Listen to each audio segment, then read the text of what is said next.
17 फरवरी दिन गणित की परीक्षा होने वाली है और आपकी परीक्षा में बहुत ही कम समय बचा हुआ है। ऐसे में आज आपको बहुत ही शानदार क्वेश्चन बताने वाले हैं। जो बच्चे अभी तक कुछ नहीं पढ़े हैं, जो परेशान थे, उनको परेशान नहीं होना है, क्योंकि इतने अच्छे तरीके से आपको समझाने वाले हैं जो आप कहिएगा बहुत ही मजा आएगा। तो जल्दी से वीडियो को लाइक कर दीजिए, चैनल को सब्सक्राइब कर दीजिए, जिससे कि आपको आगे से वीडियो मिला करे। और आप हमारा ऐप जरूर इंस्टॉल कीजिएगा, डीएलएस एजुकेशन ऐप, नीचे डिस्क्रिप्शन में लिंक दिया गया है, आप लोग फटाफट से कर लीजिएगा। आइए क्वेश्चन को देखते हैं कि क्वेश्चन क्या कह रहा है, जो कि काफी लाजवाब है। आप कुछ नहीं पढ़े हैं तो आपके लिए अनोखी चीज है ये। तो आइए वीडियो को शुरू करते हैं। बहुत ही लाजवाब क्वेश्चन है। क्या कह रहा है, देख रहे हैं कि आपके स्क्रीन पे पहला प्रश्न काफी कमाल का प्रश्न है। प्रश्न कह रहा है कि एक्स अक्ष पर स्थित किसी बिंदु के निर्देशांक क्या होता है। अगर आपको पता है तो जवाब दिए, नहीं पता है कोई दिक्कत नहीं, हम आपको बताएंगे तो याद करते चले जाइएगा। तो बिल्कुल इसका राइट जवाब हो जाएगा कि एक्स अक्ष पर किसी बिंदु का जो निर्देशांक होता है वो क्या होता है, तो एक्स कमा 0 होता है। ठीक है, आप सभी को पता है कि एक्स का जो वैल्यू जो होता है वह पहले होता है और वाई का वैल्यू बाद में होता है। तो एक्स कमा क्या हो जाएगा, 0 हो जाएगा। चलिए आगे बात करते हैं अगले प्रश्न की। अगला प्रश्न क्या कह रहा है, तो अगला प्रश्न आपके स्क्रीन पे है। स्क्रीन पे प्रश्न कह रहा है कि बिंदु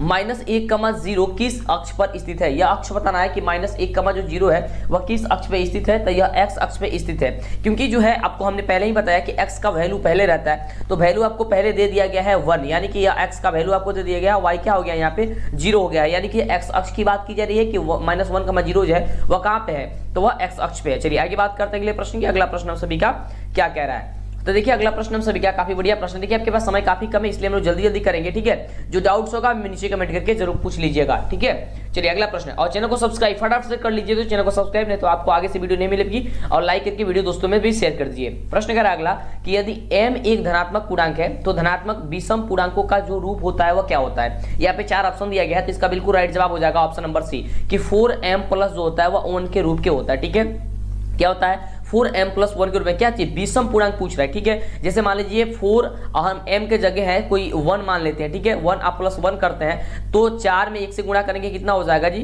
तो 4 हो जाएगा और 1 जोड़ेंगे कितना हो जाएगा 5। 5 क्या है, विषम पूर्णांक है, बिल्कुल विषम पूर्णांक है। तो इस प्रकार से m का वैल्यू हम लोग रखेंगे और उसमें एक जोड़ देंगे तो हमेशा क्या आएगा, वो हमारा ये हम सभी का विषम ही पूर्णांक आएगा। इसलिए ये ऑप्शन क्या हो जाएगा, ऑप्शन नंबर आपका सी नंबर बिल्कुल ही राइट उत्तर हो जाएगा। ठीक है, चलिए अगला प्रश्न देखिए, काफी कमाल का प्रश्न है। प्रश्न कह रहा है कि निम्नलिखित में कौन अपरिमेय नहीं है। अपरिमेय नहीं है कहने का मतलब हो गया वो अपरिमेय होना चाहिए। और यहाँ पे देखिए आपको 4 ऑप्शन दिया गया इस प्रकार से, और यहाँ पे उत्तर क्या होगा, तो बिल्कुल इसका राइट जवाब जो हो जाएगा वो ऑप्शन नंबर डी नंबर हो जाएगा। डी नंबर क्यों होगा, आइए ध्यान से देखते हैं। देखिए कह रहा है कि अपरिमेय नहीं है मतलब कि वह परिमेय होना चाहिए, यानी परिमेय का मतलब हो गया कि वो P/Q के रूप में लिखा जाना चाहिए।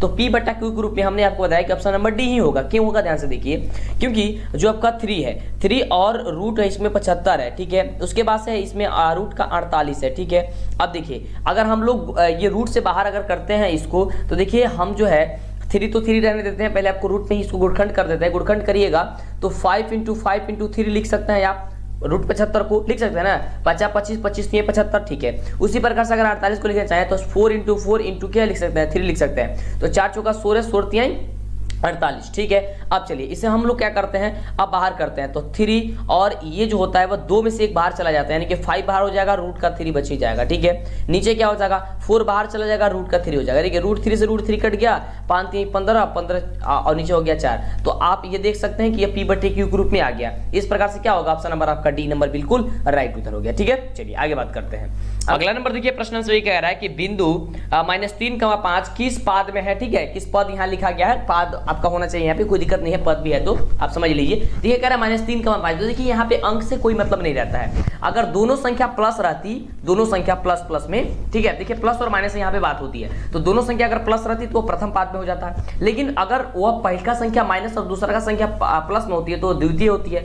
दोनों संख्या अगर माइनस में दी होती रहती तो वो तृतीय पाद होता, और पहला प्लस में दिया गया था और लास्ट वाला माइनस में दिया गया होता है, यानी कि दूसरा पद माइनस में दिया गया होता तो वह आपका होगा चतुर्थ होता। लेकिन यहाँ पे क्या दिया गया है आपका, माइनस और प्लस, यानी कि पहला माइनस दिया गया, दूसरा प्लस में दिया गया है। इसका मतलब क्या हो जाएगा, ऑप्शन नंबर बी आपका बिल्कुल राइट उत्तर हो जाएगा। ठीक है, चलिए बात करते हैं अगला नंबर प्रश्न की। अगला नंबर प्रश्न आप सभी का क्या कह रहा है, तो अगला नंबर जो प्रश्न है वह प्रश्न हम सभी का है, आपके स्क्रीन पे प्रश्न कह रहा है कि y अक्ष पर स्थित किसी बिंदु के निर्देशांक क्या हो सकते हैं। y अक्ष पे तो हमने आपको x अक्ष वाले बताया था, यहाँ पे आपको y अक्ष पे बताना है। तो आप सभी को पता है कि x अक्ष को होगा तो आपको क्या होगा, x, 0 होता है। ठीक है, अगर y अक्ष पे होगा क्या होगा, तो आपका 0, y होगा। ठीक है, तो 0, y कहां पे दिया गया जी, तो 0, जो y दिया गया, कह रहे देखिए y अक्ष पर किसी बिंदु का, तो 0, y होगा, यानी कि ऑप्शन क्या हो जाएगा, यहाँ पे आपका डी नंबर ऑप्शन राइट हो जाएगा। ठीक है, चलिए बात करते हैं अगले प्रश्न की। अगला प्रश्न हम सभी का कह रहा है, ये क्या कह रहा है, तो अगला प्रश्न आप सभी का देख सकते हैं प्रश्न हम सभी क्या कह रहा है कि 2 cos स्क्वायर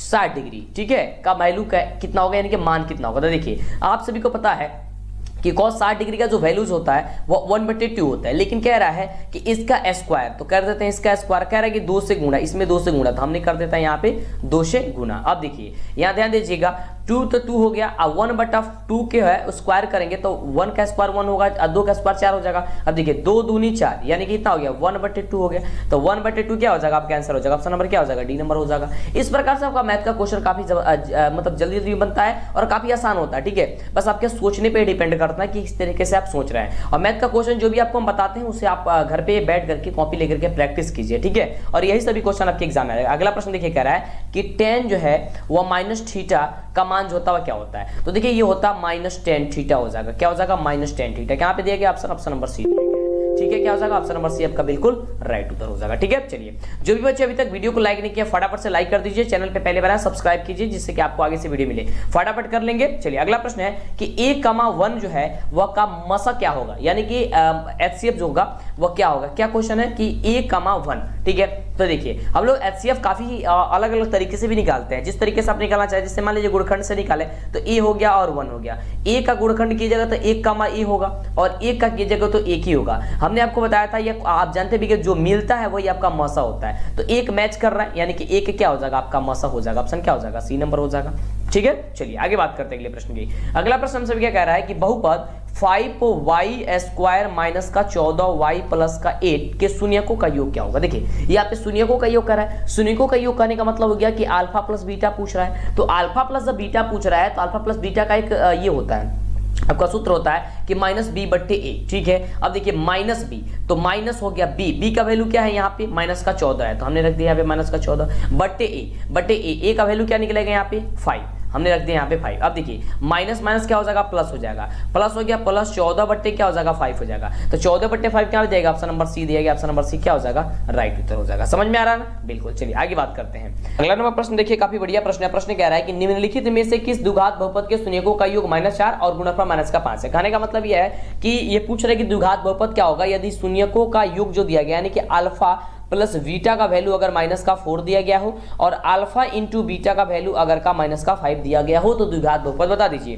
तो द्विघात बहुपद बताने के लिए एक फॉर्मूला होता है यानी कि सूत्र होता है, सूत्र क्या होता है कि x² minus alpha plus beta into x plus alpha into beta, ठीक है। इस सूत्र से आपको बैठा देनी है, आपका आंसर आ जाएगा। जैसे कि x² तो x² हमने लिख दिया, माइनस तो माइनस, अल्फा प्लस बीटा का मान कितना देगा -4 हमने रख दिया -4 इंटू एक्स, ठीक है, प्लस तो प्लस, अल्फा इंटू बीटा क्या आ गया -5, तो -5 हमने इसको रख दिया। इसके बाद से आगे हम इसे सॉल्व करेंगे। देखिए x² तो x² माइनस माइनस क्या हो जाएगा प्लस, यहाँ पे हो जाएगा 4, उसमें x से गुणा कर देंगे हो जाएगा 4x, ठीक है। ये यहाँ से अब प्लस माइनस माइनस हो गया यानी कि हो जाएगा 5, यानी कि हम लोग आंसर क्या आ गया x² प्लस 4x माइनस का 5। अब देख लीजिए कि x² प्लस 4x माइनस का 5 जो आपका ऑप्शन दिया गया है ये कहाँ पे दिया गया है, तो ये दो ऑप्शन में तो दिया नहीं गया है, हाँ इसमें आपको दिया गया ऑप्शन नंबर डी में, ठीक है। तो आपका डी नंबर जो होगा क्या हो जाएगा बिल्कुल राइट जवाब हो जाएगा। समझ में आ रहा है ना, बिल्कुल डी जवाब क्या हो जाएगा आपका बिल्कुल राइट जवाब हो जाएगा। अगला देखिए अगला प्रश्न हम सभी क्या कह रहा है, काफी बढ़िया प्रश्न है। प्रश्न कह रहा है कि द्विघात निम्नलिखित में कौन सी अभाज्य संख्या, देखिए अभाज्य संख्या कहने का मतलब क्या होता है कि जिसका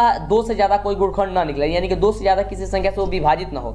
जैसे यहाँ पे काफी सारे क्वेश्चन ऑप्शन दी गई है, तो यहाँ से हम देख रहे हैं कि जो 13 आपका दिया गया 13 ये बिल्कुल राइट होगा। क्यों होगा, देखिए 13 है, 13 का आपका अगर विभाजित करेंगे 1 से विभाजित होगा 13 से विभाजित होगा, इसके अलावा किसी और दूसरे संख्या से विभाजित यह नहीं हो सकती है। सो ये नहीं होगी, तो इसलिए आपका जो राइट आंसर हो जाएगा आपका ऑप्शन नंबर क्या हो जाएगा सी नंबर हो जाएगा, ठीक है। क्या हो जाएगा बिल्कुल राइट ऑप्शन आपका सी नंबर हो जाएगा। इस प्रकार से चलिए इस प्रकार से कोई भी क्वेश्चन आएगा आपको फटाफट से बना देनी है। अभी तक जो भी बच्चे लाइक नहीं किए वीडियो को यार प्लीज लाइक कर दीजिए, इतने मेहनत से वीडियो बनाई जाती है तो लाइक कर दीजिए, चैनल पे पहले बार सब्सक्राइब कर दीजिए।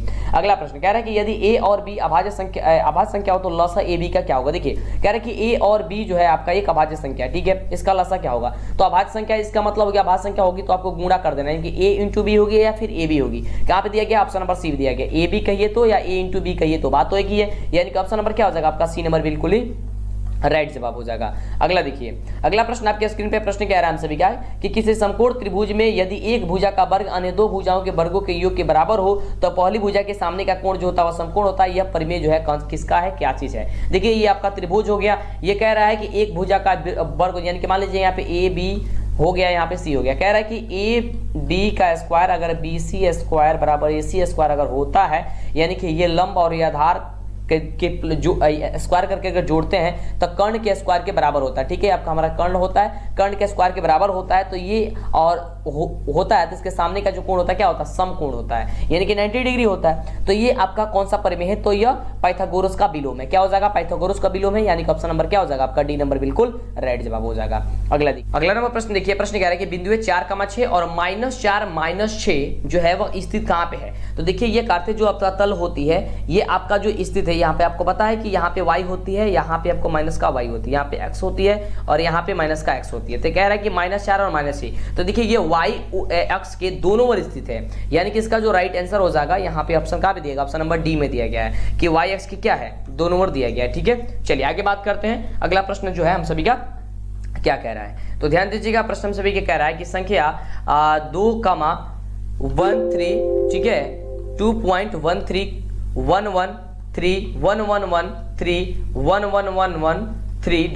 है, यह कौन सी संख्या, तो यार ऐसे ही दिखाई दे रहा है कि एक यह अपरिमेय संख्या है, तो ये क्या हो जाएगा आपका अपरिमेय संख्या हो जाएगा, अपरिमेय, यानी कि ऑप्शन क्या हो जाएगा, सी नंबर हो जाएगा। ठीक है, जिसपे डॉट डॉट आ जाए, रेकरिंग आ जाए, सब क्या कौन सी संख्या होती है, अपरिमेय होती है। अगला नंबर प्रश्न देखिए, काफी बढ़िया प्रश्न है कि दो धनात्मक पूर्णांक ए और बी दिए रहने पर यदि अद्वितीय पूर्ण संख्या विद्यमान है कि ए बराबर बी क्यू प्लस आर, जहां 0 जो है वह छोटा है या बराबर है r से, छोटा है किससे, b से, उपयुक्त तथा निम्न में से किसके लिए है यह, तो आप सभी को पता है कि यूक्लिड विभाजन परिमेय के लिए है, यानी कि ऑप्शन नंबर क्या हो जाएगा, बी नंबर आपका बिल्कुल ही राइट हो जाएगा, यूक्लिड विभाजन परिमेय के लिए है। चलिए अगला प्रश्न देखिए, अगला प्रश्न आपके स्क्रीन पे प्रश्न क्या आंसर है, बिंदु -12, -18 ठीक है का भुज क्या होगा। देखिए एक होता है भुज और एक होता है आपका कोटि। क्या होती है, एक होते है भुज और एक होती है कोटि। तो भुज और कोटि होते हैं, देखिए जो पहला होता है वो भुज होता है और दूसरा होता है वो कोटि होता है किसी भी संख्या में। तो जो भी बच्चे अभी तक लाइक नहीं किए, लाइक कर दीजिए, चैनल पे पहले अपना सब्सक्राइब कीजिए, फटाफट से कीजिए, तो जल्दी से सब्सक्राइब चैनल को कर लीजिए। चलिए तो यहाँ पे देखिए पहला वाला भुज होगा, दूसरा वाला कोटि होगा। तो पहला वाला भुज क्या है, -12 है, यानी कि -12 क्या हो जाएगा, -12 आपका आंसर जो हो जाएगा ई नंबर बिल्कुल ही राइट हो जाएगा। इस अगला नंबर प्रश्न देखिए, काफी शानदार प्रश्न है। प्रश्न कह रहा है कि √2, √8, √18, √32 का सारवंतर क्या होगा। सारवंतर कहने का मतलब क्या होगा कि डी का वैल्यू पूछ रहा है, तो डी का वैल्यू निकालने के लिए क्या होता है, a2 - a1 होता है, यानी कि दूसरा पद में से पहला पद को हम लोग हटा देते हैं। तो यहाँ पे डी बराबर क्या होगा, दूसरा पद दिया गया है √8 दिया गया है -√2। अब इसको घटाने के लिए हम सभी जानते हैं कि ये रूट में इसका जो दोनों का जो होगा वो दोनों आपको एक समान होनी चाहिए, यानी कि दोनों रूट में ही होनी चाहिए। तो 2 है तो 2 होनी चाहिए, यानी कि √8 को हम लोग क्या लिख सकते हैं, 2√2 लिख सकते हैं, -√2 हो गया। अब देखिए √2 में से हम लोग √2 को बाहर कर देंगे, यानी कि एक √2 गायब हो जाएगा, 2 रूट है, 2 √2 है, इसका कहने का मतलब है कि 2 √2 है। ठीक है, यानी कि 2 √2 है, तो 2 √2 में से एक √2 ये बाहर हो जाएगा, कितना बचेगा, केवल √2 बचेगा। तो यानी कि केवल √2 जो आपका ऑप्शन जो आपका ए नंबर दिया गया है, ये ए नंबर क्या हो जाएगा आपका बिल्कुल राइट उत्तर हो जाएगा। चलिए अगला प्रश्न देखिए, अगला तो आप सभी याद किए होंगे। प्रश्न कह रहा है कि cot स्क्वायर थीटा निम्नलिखित में से किसके बराबर होता है, cot स्क्वायर थीटा। तो देखिए cot स्क्वायर जो थीटा होता है आप सभी को पता है कि कोसेक स्क्वायर थीटा -1 होता है, किसके बराबर होता है, कोसेक स्क्वायर थीटा -1 के बराबर होता है, यानी कि ऑप्शन नंबर जो आपका सी कह रहा है वो बिल्कुल राइट उत्तर है। चलिए अगला प्रश्न काफी जबरदस्त प्रश्न है। प्रश्न कह रहा है कि निम्नलिखित में से कौन बहुपद नहीं है। देखिए यहाँ पे बहुपद आपको बताना कि बहुपद इसमें से कौन जो है वो इसमें से बहुपद नहीं है। ठीक है, तो इसका जो बिल्कुल राइट उत्तर हो जाएगा क्या हो जाएगा आपका, देखिए यहाँ पे जो है थोड़ी सी ऑप्शन गड़बड़ है, क्योंकि यहाँ पे जो ऑप्शन होगा आपका यहाँ पे रूट लगना चाहिए। ठीक है, यहाँ पे 3√x प्लस यहाँ पे x√2 ऐसा ऑप्शन होगा, ऑप्शन बी नंबर। ठीक है, ये थोड़ा सा ऑप्शन जो है यहाँ पे गड़बड़ लिखा चुका है। ठीक है, इसके लिए कोई दिक्कत नहीं है, आपको ऐसा ऑप्शन होगा तो ये हो जाएगा क्या चीज, ऑप्शन नंबर बी ही आपका बिल्कुल राइट उत्तर हो जाएगा। क्या होना चाहिए यहाँ पे ऑप्शन कि 3√x प्लस x√2। ठीक है, और हम लोग का यह बहुपद नहीं है, क्योंकि देखिए हम लोग को जो ये x को वैल्यू होनी चाहिए रूट में कभी नहीं होनी चाहिए। हम लोग का द्विघात बहुपद नहीं कहता है कि x की वैल्यू रूट में होनी चाहिए। ठीक है, इसलिए चलिए तो अगला नंबर प्रश्न हम सभी क्या कह रहा है कि बहुपद π/2x² में एक्स स्क्वायर का गुणांक जो है वह क्या है, यानी कि गुणांक का मतलब होता है कि एक्स स्क्वायर में किस संख्या से गुणा किया गया है। तो π/2 है, यानी कि π/2 से ही गुणा किया गया है किसमें, एक्स स्क्वायर में। तो यानी कि π/2 जो आपका ऑप्शन नंबर ए दिया गया है, ये आपका ए नंबर जो होगा ऑप्शन आपका बिल्कुल राइट उत्तर हो जाएगा। काफी बढ़िया प्रश्न है, ये आपके एग्जाम में कई बार पूछा जाता है, तो इसको आपको ध्यान में देना है। ठीक है, चलिए आगे बात करते हैं। अगला प्रश्न है आप सभी के स्क्रीन पे कि बहुपद 5x³ plus 4x² plus 7x का घात क्या है। अब देखिए जब भी घात पूछा जाएगा ना तो आपको क्या ध्यान देनी है कि जो सबसे ज्यादा अंक वाला घात होगा वही आपका घात हो जाएगा। जैसे कि यहाँ पे 5x³ है तो क्यूब से ज्यादा तो कोई है नहीं, यानी कि क्यूब हो जाएगा, यानी कि 3 हो जाएगा। क्या हो जाएगा? 3 हो जाएगा। ऑप्शन नंबर क्या हो जाएगा? सी नंबर आपका बिल्कुल राइट उत्तर हो जाएगा। समझ में आ रहा है ना? चलिए आगे बात करते हैं अगले प्रश्न की। अगला नंबर बहुत बढ़िया प्रश्न कह रहा है हम सभी का कि समीकरण निकाय, यानी कि समीकरण यहाँ पे दिया गया है कि 6x - 2y + 9 = 0 और यहाँ पे दिया गया है 3x - y + 2l = 0 का आलेख दो सरल रेखाएं हैं जो कि किस प्रकार से है, ये समपाती है, समानांतर है, या फिर केवल एक बिंदु पर प्रतिच्छेदी करती है, फिर इनमें से कोई नहीं। देखिए जब भी ऐसा आपके एग्जाम में क्वेश्चन आएगा तो आपको घबराना नहीं है, काफी इजी होता है। इसको याद करने के लिए क्या होता है कि a1/a2 = b1/b2 आपको याद करना होता है इस प्रकार से। तो सबसे पहले हमको a1/a2 निकालेंगे तो a1 का वैल्यू कितना है 6 है, अब बटे a2 का वैल्यू कितना है 3 है, तो 6 में हम 3 से भाग देंगे तो कितना हो जाएगा 2 हो जाएगा, 3 दूनी 6। चलिए अब इसी प्रकार से b1/b2 करेंगे तो b1/b2 हो जाएगा। तो b1 का वैल्यू क्या है, फिर यहाँ पे देख रहे हैं कि 2 माइनस का 2 है और उसके b2 का वैल्यू क्या है तो माइनस का 1 है। इसको भी कटाएंगे क्या होगा, माइनस माइनस हो जाएगा, कट जाएगा, प्लस हो जाएगा, 2 में 1 से भाग देंगे कितना हो जाएगा 2 हो जाएगा। अब देखिए c1/c2, जब c1/c2 हम यहाँ पे कर पा रहे हैं तो 9 क्या 12 हो जाएगा। जब इसको कटाएंगे तो ये अब 2 नहीं आएगा, नहीं आएगा। इसका कहने का मतलब ये हो गया कि a1/a2, ध्यान दीजिएगा ये जो बात हम आपको कह रहे हैं इसको समझिएगा। इसका कहने का मतलब हो गया कि a1/a2 ठीक है बराबर b1/b2 बराबर नहीं है c1/c2। कहने का मतलब यह है कि दो को मान बराबर है, यानी कि a1/a2 बराबर b1/b2 है, लेकिन c1/c2 नहीं है। इसलिए हम लोग कह सकते हैं कि यह समानांतर है, यानी कि ऑप्शन क्या हो जाएगी, ये बी नंबर बिल्कुल जो होगा इसका राइट आंसर हो जाएगा। समझ में आ रहा है? चलिए तो जब भी ऐसा आएगा कि तीसरा पद बराबर नहीं होगा, ठीक है, तो क्या हो जाएगा वह आपका समानांतर हो जाएगा। चलिए ठीक है आगे बात करते हैं।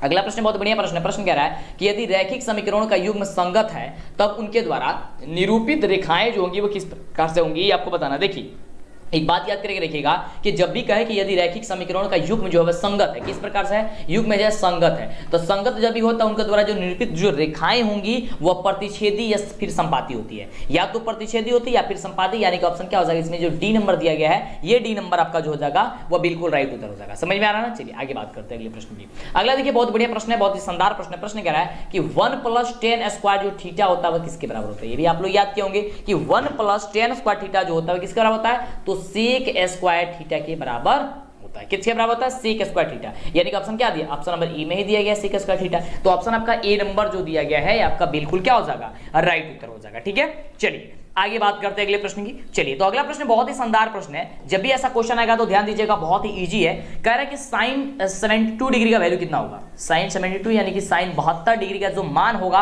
वो क्या होगा। तो देखिए आपको क्या करना होता है, यहाँ पे एक छोटा सा ट्रिक अपनानी होती है कि आप सभी तो जानते हैं sin 90 - थीटा किसके बराबर होता है, sin 90 - थीटा। ठीक है तो देखिए sin 90 - थीटा हम लोग कितना रखेंगे ताकि 72 आ जाएगा, तो हम लोग 18 रखेंगे ताकि 72 आ जाएगा।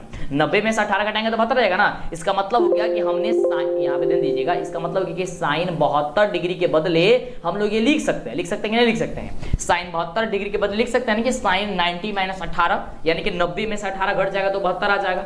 अब देखिए यहाँ पे साइन 90 - 18 हो गया। अब देखिए अब हम सभी को एक फॉर्मूला याद है कि साइन 90 - थीटा जो होती है वह cos थीटा के बराबर होती है, यानी कि ये हो जाएगा cos थीटा, तो cos के cos और थीटा के जगह अब तो हमने क्या लिखा है 18 रखा है, यानी कि 18 आपका आंसर हो जाएगा। क्या हो जाएगा 18 हो जाएगा, यानी कि ऑप्शन नंबर क्या हो जाएगा, सी नंबर आपका बिल्कुल राइट उत्तर हो जाएगा। समझ में आ रहा है ना? चलिए बिल्कुल काफी इजी तरीके से आपको समझना है। चलिए कोई भी दिक्कत होता है नीचे कमेंट करके हमें बता देना है। अगला देखिए बहुत ही बढ़िया प्रश्न है और काफी बच्चे कहेंगे सर ये समझ में नहीं आएगा क्योंकि लंबा लग रहा है, त्रिकोणमिति का क्वेश्चन है। तो त्रिकोणमिति से भागना नहीं है, काफी ईजी होता है, सबसे आसान देखिए त्रिकोणमिति होता है। क्वेश्चन कह रहा है कि निम्नलिखित में 1 + tan² थीटा, देखिए क्वेश्चन क्या है, 1 + tan² theta into cos theta into का sin थीटा किसके बराबर होता है।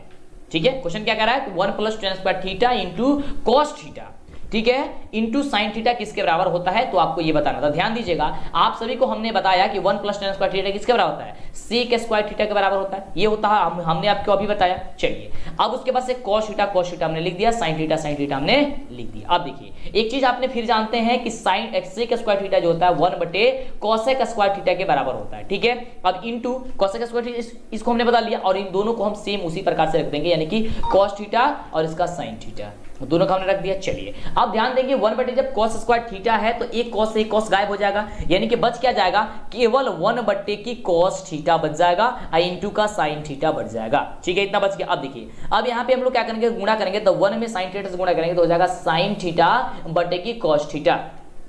अब ये sin थीटा बटे की cos थीटा आ गया, तो हम सभी जानते हैं कि sin थीटा बटे cos थीटा होती है किसके बराबर, तो tan थीटा के बराबर। तो tan थीटा कहां पे दिया गया है, ऑप्शन नंबर सी दिया गया है। बस आपका ऑप्शन नंबर सी आपका बिल्कुल राइट उत्तर हो गया। कुछ नहीं करना, बस थोड़ी सी आपको फॉर्मूला याद करके रखनी है, फॉर्मूला याद होगा तो आपको सारी चीजें याद हो जाएगा। और वैसे फॉर्मूला हम एक स्पेशल वीडियो बना देंगे जिससे कि आपको दिक्कत नहीं होगा। तो इसके लिए चैनल को सब्सक्राइब कर लीजिए, लाइक कर दीजिए, दोस्तों में भी शेयर कर दीजिए। उसी प्रकार से एक और क्वेश्चन है जो कि काफी इजी है, कह रहा है कि 1 माइनस साइन स्क्वायर थीटा, ठीक है, इंटू कह रहा है सीक स्क्वायर थीटा। आपको पता है तो फटाफट से सॉल्व करके बताइए, तो बिल्कुल क्या होगा इसका आंसर, बिल्कुल फटाफट से नीचे बताइए। आप सभी को पता है कि 1 माइनस साइन स्क्वायर जो थीटा होता है वह cos स्क्वायर थीटा के बराबर होता है, बिल्कुल। और अभी हमने आपको बताया कि सेक स्क्वायर जो थीटा होता है वो होता है 1 cos स्क्वायर थीटा के बराबर। तो यह देख रहा है कि ये cos स्क्वायर थीटा से ये cos स्क्वायर थीटा कट गया, यानी कि बच गया केवल 1, यानी कि आपका आंसर हो गया ऑप्शन नंबर बी 1।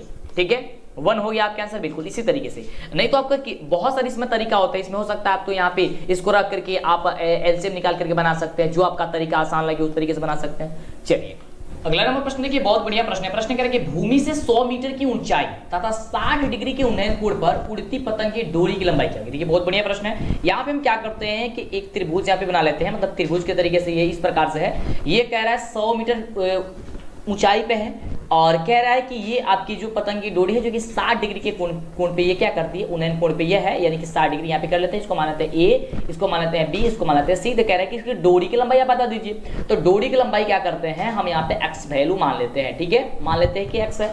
अब देखिए, ठीक है, नहीं मानेंगे तो भी कोई दिक्कत नहीं है। अब ये कह रहा है 60 डिग्री के, यानी कि यहाँ पे लंब और यहाँ पे ये हो गया कर्ण। ठीक है, यानी कि लंब और कोण की बात है, यानी कि हम निकालेंगे इससे साइन से। तो ये हो जाएगा साइन 60 डिग्री बराबर हो जाएगा क्या चीज, ए बी बटे यानी कि लंब बटे कर्ण, यानी क्या हो जाएगा ए सी हो जाएगा हमका ए सी। ठीक है, अब देखिए साइन 60 का वैल्यू होता है √3/2। ठीक है, हमने रख दिया।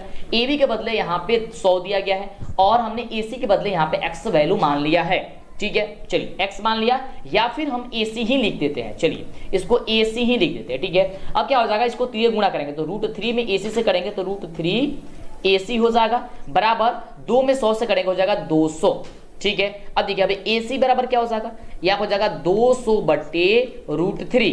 ठीक है, अब 200 बटे √3 दिया गया है तब तो अच्छी बात है, नहीं तो इसका भी हम लोग परिमीकरण कर देंगे। तो देख रहे हैं कि 200 बटे √3 दिया गया है, यानी कि ऑप्शन नंबर सी क्या हो जाएगा, बिल्कुल राइट उत्तर हो जाएगा। अगला नंबर प्रश्न देखिए, हम सभी का प्रश्न कह रहा है कि 12 मीटर के ऊंचे खंबे की जमीन पर पड़ रही छाया की लंबाई जो है वह 4√3 मीटर है। ठीक है, सूर्य का उन्नयन कोण आपको बताना है, तो काफी बढ़िया प्रश्न। क्या करते हैं, यहाँ पे हम एक फिगर बना लेते हैं यहाँ पे इस प्रकार से।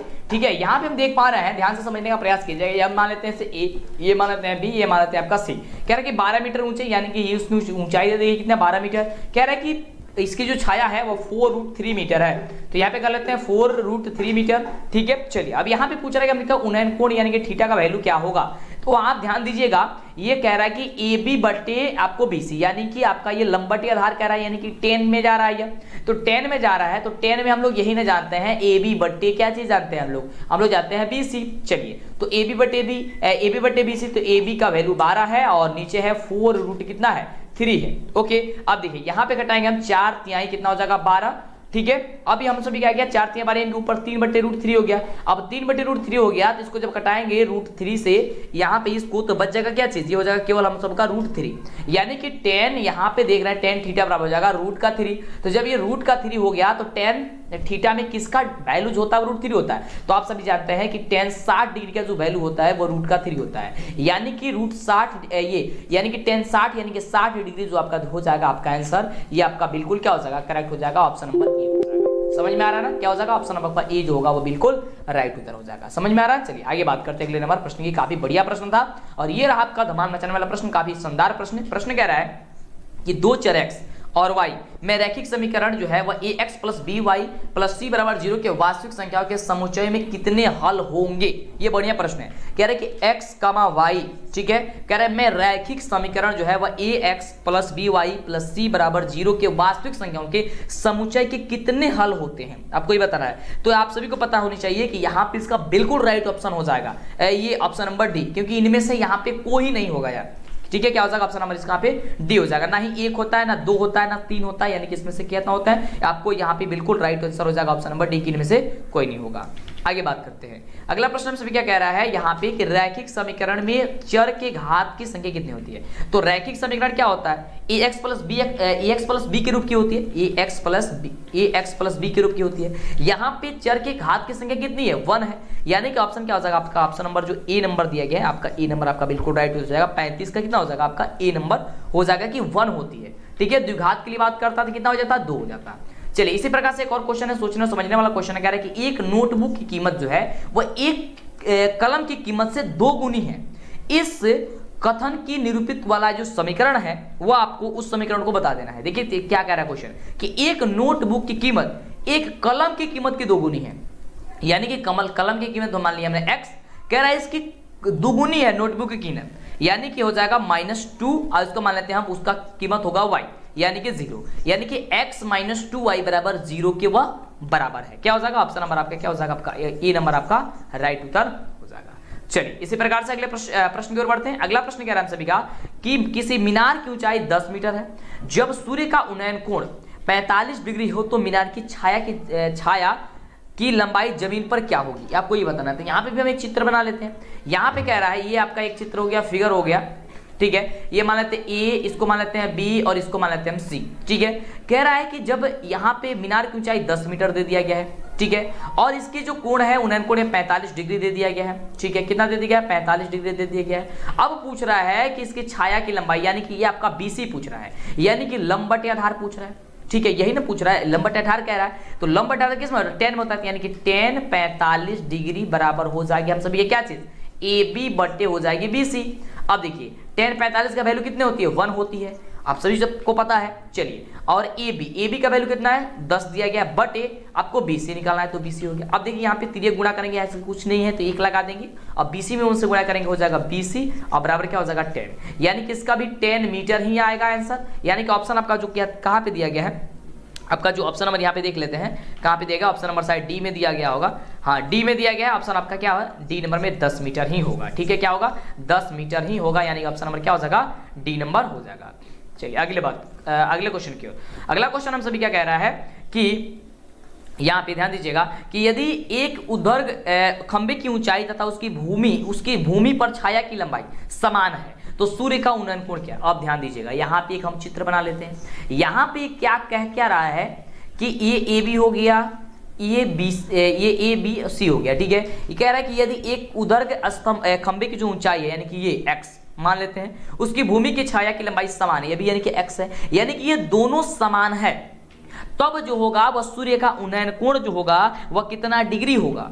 तो ये याद रखिएगा कि जब ये दोनों बराबर आपस में हो जाएगी तो आपका यह 45 डिग्री ही होगा, क्योंकि एक आपका अभी ऊपर वाले क्वेश्चन में 10 था तो नीचे वाला में भी 10 ही आंसर आया, क्योंकि 10 45 का जो वैल्यूज होता है वह कितना होता है 1 होता है। ठीक है, तो 1 से जब आप लोग गुणा करेंगे, मल्टीप्लाई करेंगे, कुछ भी करेंगे तो 1 ही आता है, यानी कि क्या हो जाएगा आपका यहाँ पे 45 डिग्री हो जाएगा, यानी ऑप्शन नंबर क्या हो जाएगा सी नंबर हो जाएगा। ठीक है, चलिए आगे बात करते हैं अगले प्रश्न की, काफी बढ़िया प्रश्न है। तो जो भी बच्चे अभी तक वीडियो को लाइक, चैनल को सब्सक्राइब नहीं किए फटाफट से कर लीजिए, दोस्तों में शेयर कर दीजिए। ठीक है, काफी जबरदस्त है। चलिए अगला क्वेश्चन, अगला नंबर प्रश्न देखिए, बहुत बढ़िया प्रश्न है। प्रश्न कह रहा है कि 2 खंबे 13 मीटर और 7 मीटर ऊंचे हैं और समतल जमीन पर ऊर्ध्वाधर खड़े हैं, यदि उनके पादों के बीच की दूरी 8 मीटर है तो उनके सिरों के बीच की दूरी ज्ञात कीजिए। जो कि बहुत बढ़िया प्रश्न है, काफी बार ये आपके एग्जाम में आता है, तो ध्यान से समझिएगा। कह रहा है कि 2 खंबा, यानी कि एक खंबा हम मान लेते हैं यहाँ पे ये 13 है, ठीक है, और ये आपका हो गया कितना, तो आपका ये हो गया 7।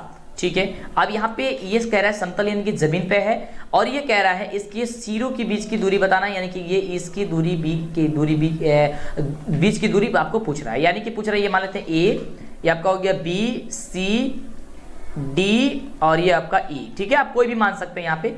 यहाँ पे कह रहा है ये 13 मीटर है, ठीक है, ये आपका 7 मीटर है, ठीक है, और आपका ईडी पूछ रहा है, यानी कि ये वाला आपको वैल्यूज पूछ रहा है, तो ध्यान दीजिएगा। और नीचे आपका 8 मीटर ये दिया गया है, कह रहा है कि 8 मीटर कहाँ दिया गया था, यहाँ पे दिया गया 8 मीटर इसकी पादों की बीच की दूरी, यानी कि 8 है, तो 8 जब यहाँ पे है तो ये ऊपर वाला भी 8 हो जाएगा, यानी कि ये भी 8 हो गया। तो जब हम सभी का ये 8 हो गया तो हम लोग को अगर ये पता चल जाता तो हम लोग आसानी से निकाल लेंगे।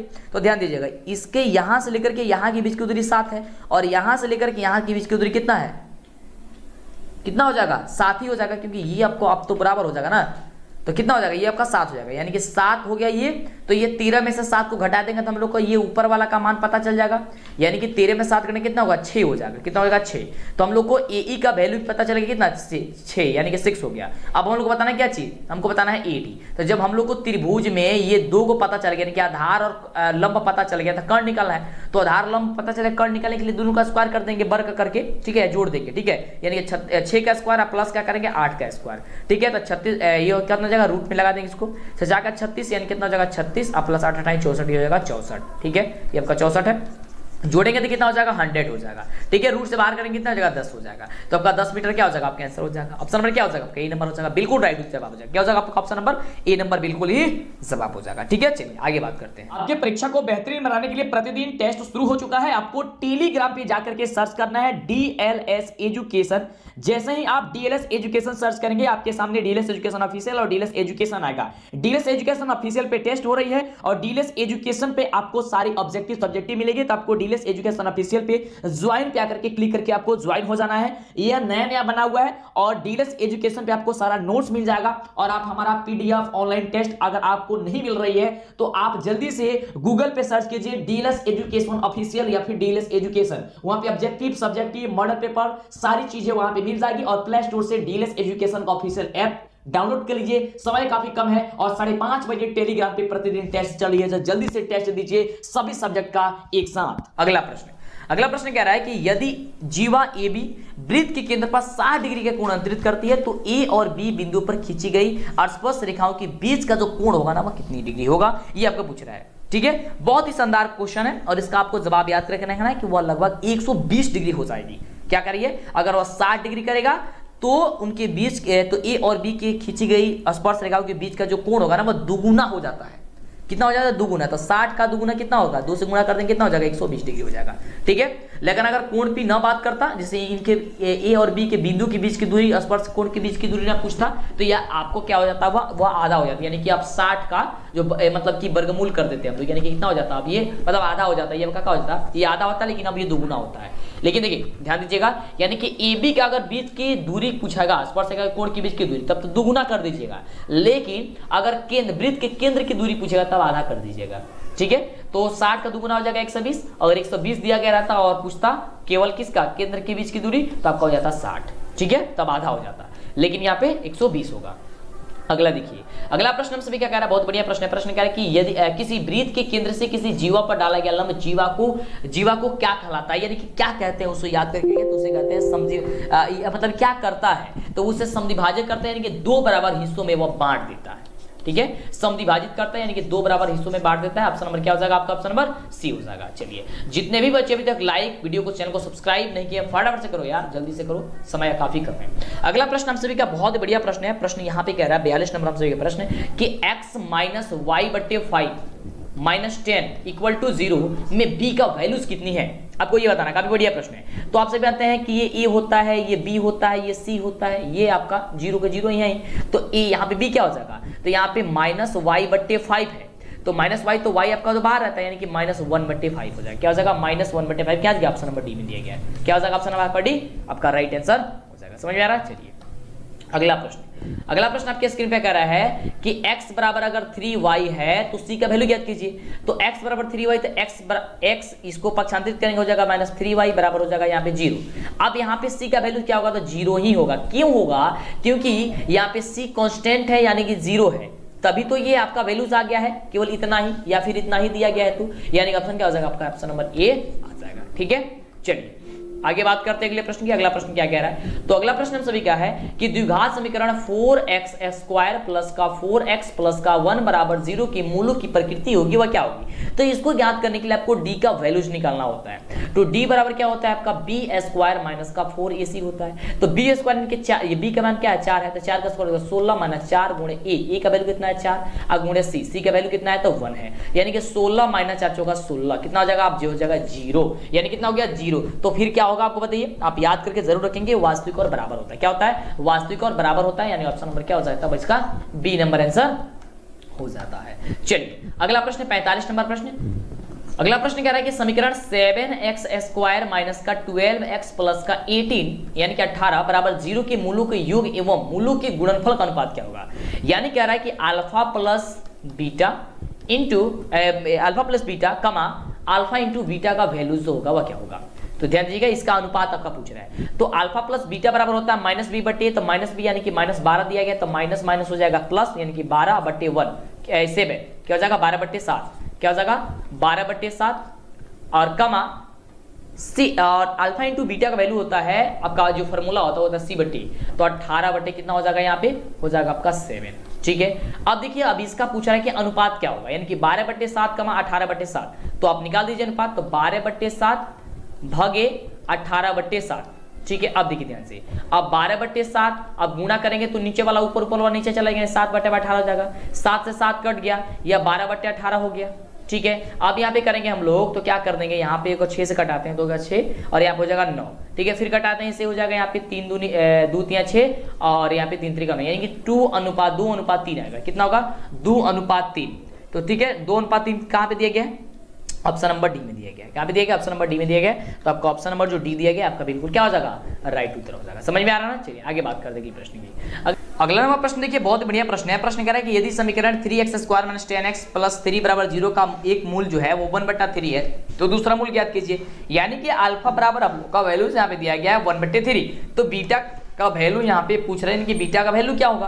तो इसको ज्ञात करने के लिए हम सभी जानते हैं कि अल्फा प्लस बीटा बराबर होता है -b/a। ठीक है, तो अल्फा प्लस बीटा यानी कि अल्फा के बदले हम लोग को 1/3 दिया गया है, प्लस बीटा निकालना है, तो बीटा का बीटा रहने देते हैं -b। तो यहाँ पे माइनस अब ये b का वैल्यू कितना है -10 है, तो माइनस क्या होगा प्लस हो जाएगा, यानी केवल 10 हो जाएगा। 10 कितना हो जाएगा a का वैल्यू कितना है 3, यानी और कर देंगे 3। अब देखिए ये 1/3 प्लस b है बीटा है, तो बीटा इसको पक्षांतरित करेंगे तो बीटा बराबर क्या हो जाएगा 10/3 माइनस का 1/3। अब इसका हम एलसीएम करेंगे अगर बीटा बराबर, तो क्या हो जाएगा 3 हो जाएगा। अब 3 से 3 कट जाएगा, नहीं हो जाएगा 10, और ये 3 से 3 कट जाएगा, बचेगा 1, यानी कि 10 में से 1 के कितना हो गया 9, यानी कि बीटा बराबर जाएगा 9/3। तो 9/3 यानी कितना हो जाएगा 3, तो 3 आपका बिल्कुल राइट आंसर इसका हो जाएगा। क्या हो जाएगा ऑप्शन नंबर डी नंबर आपका बिल्कुल ही राइट जवाब हो जाएगा। समझ में आ रहा है। चलिए काफी जबरदस्त है। अगला देखिए प्रश्न, अगला प्रश्न आपके स्क्रीन पे प्रश्न कह रहा है कि 3 असंरेख बिंदुओं से होकर कितने वृत्त खींचे जा सकते हैं। मान लीजिए ये आपका असंरेख बिंदु, से कितने वृत्त आप खींच सकते हैं जी, तो बिल्कुल आप एक ही वृत्त खींच सकते हैं। ऐसा थोड़ी ना ऐसे होकर के आप 50 को वृत्त खींच देंगे, नहीं खींच सकते, एक वृत्त खींच सकते हैं, यानी कि आपका एक आपका राइट जवाब हो जाएगा।